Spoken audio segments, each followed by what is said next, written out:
Hello students, welcome in right direction academy. UPSI 1000 series की आज तीसरी क्लास है, जिसमें हम प्रीवियस ईयर के आज साइंस के क्वेश्चन डिस्कस करेंगे। चलिए स्टार्ट करते हैं। पहला क्वेश्चन है हमारा, निम्नलिखित में से कौन से विटामिन को मानव शरीर में संश्लेषित किया जा सकता है। ठीक है, सबसे पहले आप ये जानिए कि विटामिन क्या होते हैं। विटामिन एक कार्बनिक यौगिक होते हैं, मतलब कि ऑर्गेनिक कंपाउंड होते हैं। ऑर्गेनिक कंपाउंड क्या है? जो कार्बन से मिलकर बना होता है उसे ऑर्गेनिक कहते हैं। तो कार्बन हम अपने एसोसिएट्स से जुड़कर बनता है। एसोसिएट्स कौन कौन से हो सकते हैं इसके?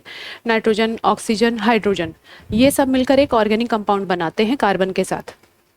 उसी में से एक ऑर्गेनिक कंपाउंड हमारा विटामिन, जो कि हमारी बॉडी के लिए बहुत इंपॉर्टेंट है, लेकिन हमारी बॉडी में बहुत कम मात्रा में बनता है, इसीलिए हमें इसे आउटसोर्स करना पड़ता है। जैसे आपने सुना होगा कि विटामिन सी के लिए हम संतरा खाते हैं, है ना। इसी तरह से बहुत सारे विटामिन्स हैं जिसको हम आउटसोर्स करते हैं। कुछ विटामिन्स हमारी बॉडी में संश्लेषित होते भी हैं। तो ये उसी के बारे में पूछ रहा है कि कौन सा विटामिन मानव शरीर में संश्लेषित किया जा सकता है। पहला ऑप्शन है विटामिन सी, दूसरा है विटामिन ई, तीसरा है विटामिन B3, चौथा है विटामिन ए। इसका आंसर क्या है? Vitamin B3। क्या है इसका answer? Vitamin B3। Vitamin B3 को नियासिन भी कहते हैं, तो कभी भी कंफ्यूज नहीं होना है कि अगर विटामिन B3 की जगह नियासिन आ गया तो क्या है वो। ठीक है, विटामिन B3 को क्या कहते हैं?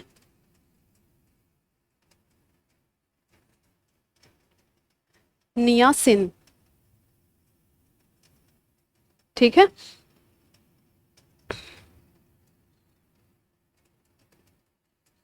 चलिए। विटामिन की खोज किसने की थी? विटामिन की खोज 1911 में 1911 में F.G. हॉफकिंस ने की थी। पर विटामिन नाम, विटामिन जो शब्द है वो किसने दिया था? पंक नामक साइंटिस्ट ने दिया था। अक्सर एग्जाम में ये पूछा जाता है, पंक का नाम होगा तो आप पंक पे टिक करेंगे, और अगर हॉफकिंस का नाम होगा तो हॉफकिंस पे टिक करेंगे। दोनों एक साथ नहीं आएगा ऑप्शन में। विटामिन एक प्रकार का कार्बनिक यौगिक है, जैसा कि मैंने आपको बताया। इसमें कोई कैलोरी प्राप्त नहीं होती है, परंतु यह शरीर के उपापचयी में रासायनिक प्रतिक्रियाओं के नियम के लिए अत्यंत आवश्यक होता है। विटामिन को रक्षात्मक पदार्थ भी कहा जाता है। क्यों? क्योंकि अगर विटामिन नहीं खाएंगे तो आपने सुना होगा कि विटामिन ए से रतौंधी हो जाती है, B1 से बेरी बेरी रोग हो जाता है। तो विटामिन हमारी बॉडी के लिए बहुत आवश्यक है, इसकी कमी को इग्नोर नहीं किया जा सकता है। ठीक है, हाँ। और विटामिन का ये भी एक बहुत खास काम क्या है ये, कि ये कैटलिस्ट की तरह काम करता है, कि किसी भी रिएक्शन को बहुत तेज कर देता है। कैटलिस्ट का काम क्या होता है? कोई भी अगर रिएक्शन किसी स्पीड में हो रहा है तो उसकी स्पीड को बढ़ा देना, तो वो होता है कैटलिस्ट का काम। तो विटामिन्स, बहुत सारे विटामिन्स होते हैं जिनके कारण हमारी मेटाबॉलिक रिएक्शन फास्ट हो जाती है। आपने देखा होगा कि बहुत सारे लोग बहुत ज़्यादा खाते हैं लेकिन पतले दुबले होते हैं, बहुत सारे कुछ बहुत कम खाते हैं, कुछ लोग मतलब कुछ बहुत ही कम खाते हैं फिर भी मोटे हो जाते हैं। तो ऐसा क्यों होता है? क्योंकि उनका मेटाबॉलिक रेट कम होता है। जो पतले होते हैं उनका मेटाबॉलिक रेट हाई होता है, उनमें डाइजेशन बहुत जल्दी और बहुत इजीली हो जाता है। ठीक है, तो विटामिन्स का रोल हमारी बॉडी में बहुत ज़्यादा है। विटामिन बेसिकली दो तरह हम डिवाइड करके देख सकते हैं। पहला तो है फैट सॉल्युबल, दूसरा होता है वाटर सॉल्युबल। अब फैट सॉल्युबल कौन से विटामिन होते हैं? Vitamin A, vitamin D, vitamin E और विटामिन के। और वाटर सॉल्युबल कौन से होते हैं? मतलब जो जल में घुलनशील विटामिन होते हैं, विटामिन बी और विटामिन सी। ठीक है, ये भी एग्जाम में पूछता है कि निम्नलिखित में से कौन सा विटामिन जल में घुलनशील विटामिन है, या आपको ये भी पूछ सकता है कि निम्नलिखित दिए गए विटामिन में से कौन सा विटामिन वसा या कार्बनिक घोलकों में घुलनशील विटामिन है। तो इन 6 विटामिन का नाम बिल्कुल आप याद रखिए, ये अपने आप में 6 क्वेश्चन है। ठीक है, बिल्कुल आप इसको कंठस्थ कर लीजिए कि ये कभी भी एग्जाम में पूछेगा, वनडे एग्जाम में अक्सर पूछा जाने वाला क्वेश्चन है ये, तो आपसे बन जाना चाहिए। The body stores fat soluble vitamin in fatty tissues and the liver. The reserve of these vitamins can stay in the body for days and sometimes for the month. तो जो फैट सॉल्युबल विटामिन होते हैं, ये क्या होते हैं? कुछ दिनों तक बॉडी में रह जाते हैं, कुछ दिनों तक या कुछ महीनों तक। और ये कहाँ पाए जाते हैं? फैटी टिश्यू में या फिर लीवर में पाए जाते हैं। लीवर मतलब यकृत में पाए जाते हैं। इस वर्ग के कुछ विटामिन शरीर में संश्लेषित हो जाते हैं, परंतु यह मात्रा शरीर की आवश्यकता अनुसार पर्याप्त नहीं रहती है, अतः भोजन के द्वारा इनकी पूर्ति करनी पड़ती है। जैसे कि मैंने बताया कि विटामिन को आउटसोर्स करना पड़ता है, क्योंकि हमारी बॉडी आवश्यक मात्रा में विटामिन का निर्माण नहीं करती है। सबसे ज़्यादा विटामिन का निर्माण किस में होता है? पौधों में होता है। ठीक है, इसीलिए जंतुओं में विटामिन की कमी नहीं पाई जाती है। क्यों? क्योंकि वो डायरेक्ट पौधा खाते हैं। अब आते हैं विटामिन बी और C. Water soluble vitamin do not stay in the body for long time, can not be store. ज़्यादा लंबे समय तक के लिए ये बॉडी में स्टोर नहीं होते हैं। ठीक है, they leave body via urine, ये हमारी यूरिन के थ्रू पास हो जाते हैं। Because of this we will need a more regular supply of water soluble vitamin then fat soluble. तो वाटर सॉल्युबल विटामिन की जरूरत हमें फैट सॉल्युबल विटामिन से ज़्यादा मात्रा में होती है। क्यों? क्योंकि ये हमारी बॉडी से पास आउट होते जाते हैं। और फैट सॉल्युबल विटामिन जो होते हैं, देखिए यहाँ लिखा हुआ है, फैट सॉल्युबल विटामिन क्या होते हैं? फॉर डे और समटाइम्स मंथ। ठीक है, ये कुछ समय के लिए ये स्टोर रहते हैं, मतलब हमारे बॉडी में ये पूर्ति करते रहते हैं। शरीर में इनकी मात्रा संश्लेषित न हो पाने के कारण इनकी पूर्ति भोजन द्वारा ही करनी पड़ती है। जल में घुलनशील होने के कारण आवश्यकता से अधिक शरीर में पहुंचने पर जल के साथ ही ये घुलित अवस्था में उत्सर्जित कर दिए जाते हैं। ठीक है, अगर हम ज़्यादा विटामिन जो जल में घुलनशील विटामिन है, अगर हम ज़्यादा मात्रा में ले लेंगे तो ये यूरिन के थ्रू पास आउट हो जाएगा। चलिए, ये देखिए, ये अक्सर पूछा जाने वाला क्वेश्चन है कि इसके खोजकर्ता कौन है? विटामिन ए और विटामिन बी, इनके खोजकर्ता का नाम सेम ही है, वैकुलम। कब खोजा था? 1911 में खोजा था। विटामिन सी की खोज किसने की थी? होलक ने की थी। विटामिन डी की खोज हॉपकिंस ने की थी। ठीक है, जितनी भी यहाँ पे विटामिन के बारे में जानकारी मिल रही है, प्लीज उसको आप नोट डाउन भी करते जाइए, क्योंकि ये बहुत इंपॉर्टेंट है। चलिए देखते हैं विटामिन ए, इसकी कमी से कौन सी बीमारी होती है। तो देखिए, जैसे मैंने आपको बताया था कि हर विटामिन बहुत ज़रूरी होता है। विटामिन की कमी से कोई ना कोई रोग होता ही है। ठीक है, और ये फिर एग्जाम में पूछा जाता है कि किस विटामिन से कौन सा रोग होता है। तो ये कुछ इंपॉर्टेंट विटामिन है और उनसे होने वाले रोग हैं। देखिए, जैसे पहला है विटामिन ए, रतौंधी। इसकी कमी से क्या होता है? रतौंधी हो जाती है, संक्रमण का खतरा रहता है, जीरोप्थैल्मिया होता है, मोतियाबिंद और शुष्क त्वचा। ठीक है, विटामिन बी1 से बेरी होता है। विटामिन बी2 से त्वचा का फटना या आंखों का लाल होना। विटामिन बी3 त्वचा पर दाग होना, बेसिकली गोल गोल चकत्ते पड़ जाते हैं जिसे कि दांत कहते हैं। विटामिन बी5 बाल सफ़ेद होना। तो आजकल की जनरेशन में बी5 की बहुत ज़्यादा कमी हो रही है, क्योंकि हर किसी के बाल सफ़ेद हो रहे हैं। ठीक है, मंदबुद्धि होना। विटामिन बी6 एनीमिया या त्वचा रोग, जिनको ज़्यादा खून की कमी होती है वो एनीमिया कहलाता है।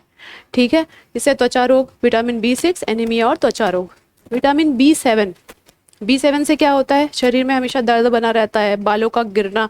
तो अगर आपका हेयर लॉस हो रहा है तो आप ये समझिए कि आपके अंदर विटामिन बी की भी कमी है। हो सकता है कि और भी कुछ कमी हो, और भी रीजंस हो, लेकिन विटामिन बी7 की कमी से भी बालों का गिरना बढ़ जाता है।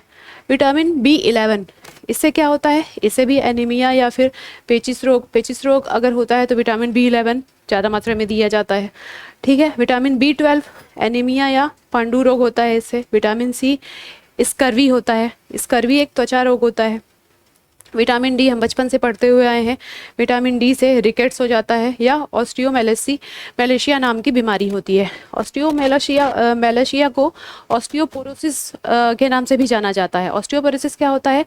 हड्डियाँ बहुत ही भंगुर हो जाती हैं, मतलब कि बहुत कमज़ोर हो जाती हैं। हड्डियों में थोड़ी सी चोट लगेगी और वो क्रैक हो जाएंगी। तो विटामिन डी आपके लिए इतना ज़्यादा इंपॉर्टेंट है। ठीक है, विटामिन डी मिलता कहाँ से है? सनलाइट से मिलता है। इसीलिए कहा जाता है कि हर दिन कम से कम 1 घंटे आप सूर्य की किरणों के सूर्य लाइट में सामने रहें, सूर्य के प्रकाश के सामने रहें।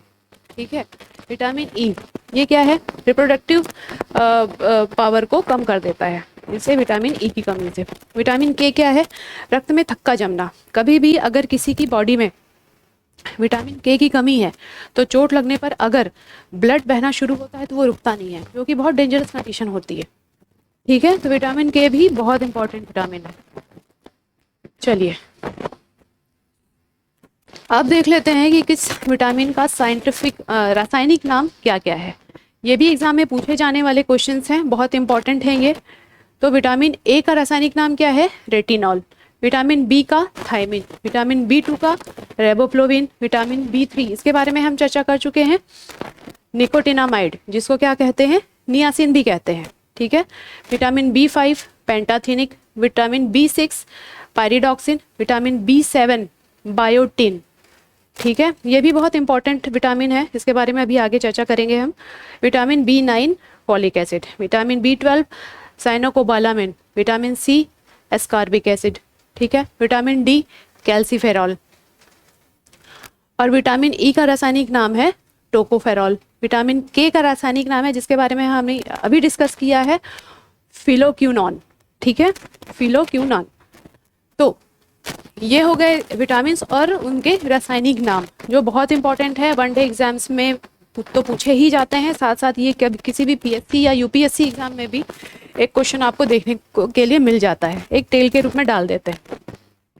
ठीक है, ह्यूमंस आर, अब हमारा जो क्वेश्चन पूछा गया हम उस पर आते हैं।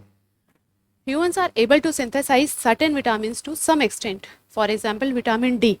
जैसे कि विटामिन डी, मतलब मानव शरीर बहुत कम विटामिन को सिंथेसाइज कर पाता है, उनमें से कुछ है। Vitamin D is produced when the skin expose to the sunlight. मैंने बताया आपको विटामिन डी कब प्रोड्यूस होता है? जब आपकी स्किन सनलाइट में होगी। ठीक है, B three niacin can be synthesize from the amino acid tryptophan. B three जो है ये अमीनो एसिड के द्वारा बनता है। And vitamin K and B seven, अभी मैंने बताया था आपको, बी सेवन बायोटिन, ये भी हमारी बॉडी में सिंथेसाइज होता है। ठीक है, तो vitamin K and B seven are synthesized by bacteria living in the gut. तो हमारी इंटेस्टीन में एक गट बैक्टीरिया होता है जिसमें ये बायोटिन और के विटामिन सिंथेसाइज होता है। तो हमने अभी तक क्या पढ़े? ये चार विटामिन पढ़े जो हमारी बॉडी में सिंथेसाइज होते हैं। कौन कौन सा है? विटामिन डी, जो कि सनलाइट में बनता है। अगर आप सनलाइट में खड़े होंगे तब आपकी बॉडी विटामिन डी बनाना शुरू कर देगी। दूसरा क्या है? नियासिन। ये कहाँ ये अमीनो एसिड बनाता है हमारी बॉडी में। ठीक है, विटामिन के और विटामिन बी सेवन में या बायोटिन, ये हमारे इंटेस्टाइन में, मतलब कि आंतों में गट बैक्टीरिया के द्वारा बनाया जाता है। ठीक है, इसीलिए कहा जाता है कि दही आपको खाते रहना चाहिए, ये बहुत ज़रूरी होता है। एक अच्छा बैक्टीरिया मिलता है इससे बॉडी को, जिससे कि ये विटामिन के और विटामिन बी सेवन बनते रहते हैं। ठीक है, चलिए आगे चलते हैं। क्वेश्चन 2, इसमें से किसको ईंधन सेल कहा जाता है? नाइट्रोजन, कार्बन, आणविक ऑक्सीजन और पोटेशियम। देखिए, जब भी बात होती है ईंधन सेल की, तो दो ही ईंधन होते हैं, एक हाइड्रोजन और एक ऑक्सीजन। अगर हमें क्वेश्चन में दिया हुआ है ऑक्सीजन, पर यहाँ पे क्या दिया हुआ है? आणविक ऑक्सीजन। ठीक है, तो आंसर दो ही हो सकते हैं, हाइड्रोजन और ऑक्सीजन। अब यहाँ पे आणविक ऑक्सीजन दिया हुआ है तो आणविक ऑक्सीजन आंसर होगा। ठीक है, तो जब भी ईंधन सेल के बारे में क्वेश्चन आए, हमेशा एक फैक्ट याद रखिए, हाइड्रोजन या तो हाइड्रोजन होगा या तो ऑक्सीजन होगा। अगर यहाँ हाइड्रोजन होता तो हाइड्रोजन भी आंसर हो जाता, हाइड्रोजन और ऑक्सीजन अगर दोनों ही होते तो दोनों आंसर हो जाते। ठीक है, ईंधन सेल क्या है? एक विद्युत रासायनिक युक्ति है जो ईंधन से प्राप्त रासायनिक ऊर्जा को सीधे विद्युत में परिवर्तित कर देती है, मतलब केमिकल एनर्जी को इलेक्ट्रिक एनर्जी में कन्वर्ट कर देती है। ठीक है, यह परिवर्तन एक रासायनिक अभिक्रिया के द्वारा होता है जिसमें धनावेशित हाइड्रोजन आयन और ऑक्सीजन आयन किसी अन्य ऑक्सीकारक के साथ क्रिया करते हैं। ठीक है, मैंने बताया इसमें दो चीज हमेशा याद रखने वाली है। क्या? एक तो हाइड्रोजन, दूसरी ऑक्सीजन। ठीक है, देखिए जैसे यहाँ पे है, फ्यूल सेल में होता क्या है? हाइड्रोजन टैंक से हाइड्रोजन मिलती है ना, हाइड्रोजन आयन, और यहाँ ऑक्सीजन एयर से हम ले लेते हैं, जहाँ से ये H2O बन जाता है। तो इसका H2O बाई प्रोडक्ट होता है, एक्चुअली इसका उत्पाद होता है। और हाइड्रोजन से जो इलेक्ट्रॉन्स फ्री होते हैं वो क्या करते हैं, इलेक्ट्रिसिटी प्रोड्यूस कर देते हैं। इतना सही कॉन्सेप्ट है, ज़्यादा डीप में जाने की ज़रूरत नहीं है, यही पूछता है एग्जाम में। ठीक है, चलिए।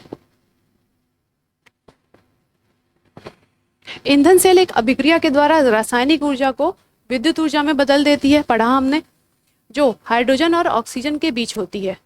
इस अभिक्रिया से प्राप्त जल वाष्प को देखा था आपने पिछले डायग्राम में, ये देखिए, इस अभिक्रिया से प्राप्त जल वाष्प को, जो इसका बाई प्रोडक्ट है। ठीक है, तो इस अभिक्रिया से प्राप्त जल वाष्प को संघनित कर उसका उपयोग अंतरिक्ष यात्रियों के लिए पेयजल के रूप में किया गया था। तो ईंधन सेल का एक और खासियत है ईंधन सेल की कि क्या होता है, इसमें बाई प्रोडक्ट के रूप में पानी मिलता है, वाटर मिलता है, जो कि पेयजल के रूप में किया जाता है। इस सेल को अपोलो अंतरिक्ष कार्यक्रम में विद्युत ऊर्जा प्रदान करने के लिए प्रयोग में लाया गया था। बहुत इंपॉर्टेंट है ये ईंधन सेल का उपयोग यहाँ भी किया गया था। ठीक है, चलिए, यहाँ तक समझ में आ गया होगा आप लोगों को। नॉन साइंस वाले बच्चे बिल्कुल डरना नहीं है, जितना बता रही हूँ बहुत ही लेमन लैंग्वेज में समझा रही हूँ, बिल्कुल अच्छे से जितना बताया जा रहा है सिर्फ आप उसी को पढ़ लीजिए। साइंस में वैसे भी ज़्यादा क्वेश्चन यूपीएसआई में नहीं पूछे जाते हैं, लेकिन जितने बताए जा रहे हैं बहुत कॉन्सेप्ट के साथ बताए जा रहे हैं। अगर आप इनको भी कर लेंगे तो भी आपसे साइंस के क्वेश्चन बन जाएंगे। अच्छा, फ्यूल सेल और कंबशन सेल। तो कंबशन टेक्नोलॉजी क्या होती है, जो हम गाड़ियों में देखते हैं, जो गाड़ियाँ यूज़ करते हैं, जैसे कि पेट्रोल वाली गाड़ी है, डीजल वाली गाड़ी है, या फिर सीएनजी वाली गाड़ी है, इसमें कौन सी टेक्नोलॉजी यूज़ होती है, कंबशन टेक्नोलॉजी यूज़ होती है। तो फ्यूल वर्सेस कंबशन टेक्नोलॉजी में अगर हम देखें तो क्या है, फ्यूल सेल की इफ़िशियंसी बहुत ज़्यादा है, 60% तक की इफ़िशियंसी है इसमें, जबकि कंबशन में क्या है 30 to 40 इसकी इफ़िशियंसी होती है।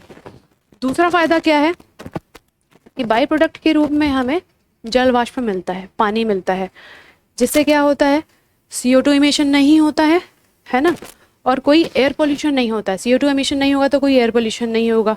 साथ ही साथ पानी, जो कि बहुत इंपॉर्टेंट है आज के लिए, वो मिलता है हमें। तीसरी चीज़ क्या है कि शोरगुल नहीं होता है, क्योंकि इसमें कोई मूविंग मटेरियल नहीं। ठीक है, कंबशन में आपने देखा होगा कि बहुत शोर होता है, कोई भी गाड़ी निकलती है तो वो साइलेंट होकर नहीं निकलती है, पेट्रोल वाली हो, डीजल वाली हो, या फिर सीएनजी वाली हो। तो ये क्या करते हैं, नॉइस पोल्यूशन करते हैं। कौन सी, कंबशन टेक्निक। ठीक है, फ्यूल में ये प्रॉब्लम, ये जो तीन है, ये तीन फायदे मिलते हैं फ्यूल सेल से, फ्यूल एनर्जी से। ठीक है, तो अभी तक तो हमने देखा कि फ्यूल सेल से सबसे पहले तो क्या था, इसमें हाइड्रोजन और ऑक्सीजन, दो इंपॉर्टेंट पॉइंट आपको याद रखने हैं।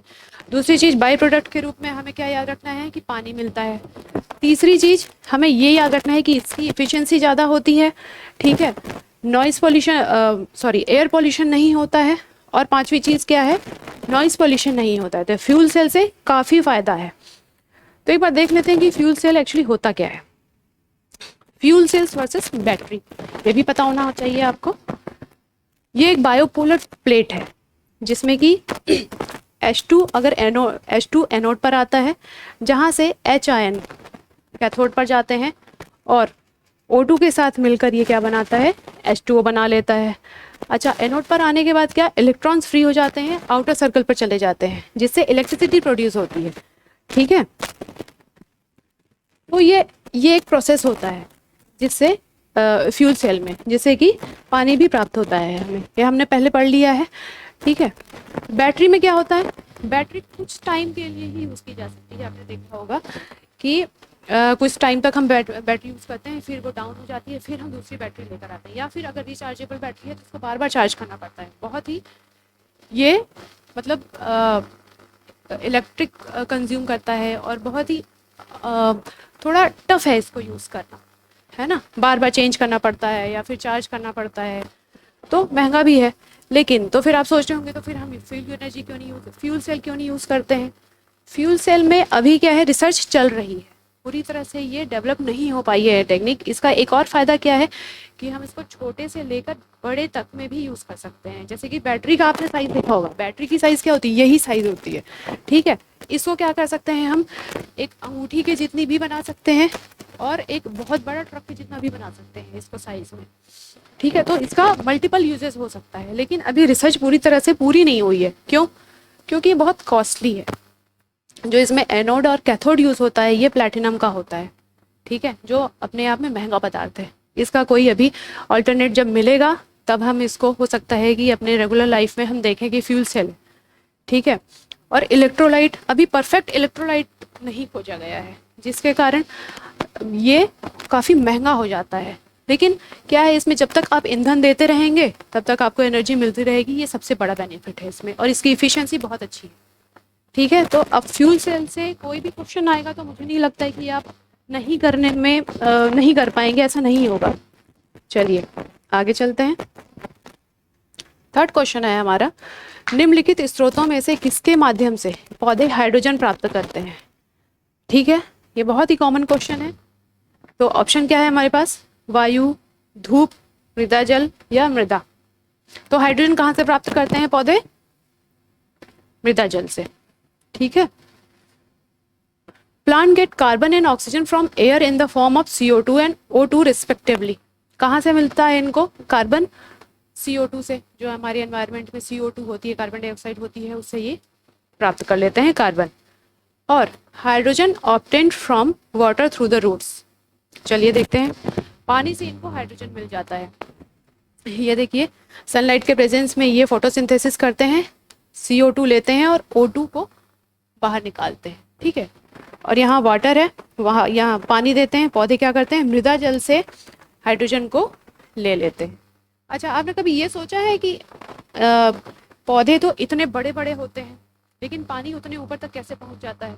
तो उसके लिए एक इफेक्ट काम करता है, फोर्स काम करता है, कैपिलरी इफेक्ट, जिसको हिंदी में कहते हैं केशिकत्व प्रभाव या केशिकत्व बल। तो केशिकत्व बल के कारण पौधे, देखिए यहाँ यहाँ देखिए, जड़ से यहाँ जाता है पानी, और केशिकत्व बल के कारण पानी, जितना भी बड़ा पेड़ हो, चाहे इतना बड़ा पेड़ हो, चाहे ये इतना बड़ा पेड़ हो, चाहे ये इतना बड़ा पेड़ हो, छोटे से छोटे पौधे से लेकर बड़े से बड़ा पेड़, वहाँ अगर पानी पर्याप्त मात्रा में मिल रहा है तो पानी का खिंचाव आप देख सकते हैं। ठीक है, पीपल का पेड़ देखिए, बरगद का पेड़ देखिए, नीम का पेड़ देखिए, सब में कौन सा बल कार्य करता है? केशिकत्व का बल। तो ये भी एक क्वेश्चन है कि कौन से फोर्स के कारण पौधों की जड़ों से पानी पौधों के टिप तक चला जाता है? तो कौन से प्रभाव के कारण? केशिकत्व प्रभाव के कारण। चलिए आगे चलते हैं नेक्स्ट क्वेश्चन पर। चींटियों के हमले से फसलों की सुरक्षा के लिए निम्नलिखित में से किस कीटनाशक का प्रयोग किया जाता है? ऑप्शन है कपूर, एंड्रिन, लवण जल, इनमें से कोई नहीं। इसका आंसर है कपूर, क्योंकि कपूर में एक तीखी गंध होती है। वैसे तो बहुत सारे कीटनाशक होते हैं, जब हम कीटनाशक पढ़ेंगे तब हम उसको डिटेल में पढ़ेंगे। इसमें बस इतना ही जानने लायक है, इसको याद रखिए आप, कपूर। ठीक है, कपूर क्यों? क्योंकि इसमें एक कपूर का प्रयोग क्यों किया जाता है? क्योंकि इसमें एक तीखी गंध होती है। ठीक है, चलिए, किस पौधे का पक्षाघात और मानसिक विकारों के इलाज के लिए प्रयोग किया जाता है? ऑप्शन ए है कुचला, बी है इसबगोल, सी है रतालू, डी है डिजिटालिस। ठीक है, इसका ऑप्शन, इसका आंसर क्या है? इसका आंसर ये बताएगी, इसका आंसर है कुचला। ठीक है, कुचला क्या होता है? कुचला बेसिकली एक पादप होता है, जहरीला पादप होता है, जिसका हम औषधीय प्रयोग करते हैं। इसको कुचला, जहर या कजरा भी कहते हैं। बेसिकली कुचला को डॉग पॉइजन भी कहा जाता है। अगर डॉग को मारना होता है तो इसको खिला देते हैं और डॉग मर जाता है। कहाँ पाया जाता है ये? भारत और दक्षिण पूर्व एशिया में पाया जाता है ना।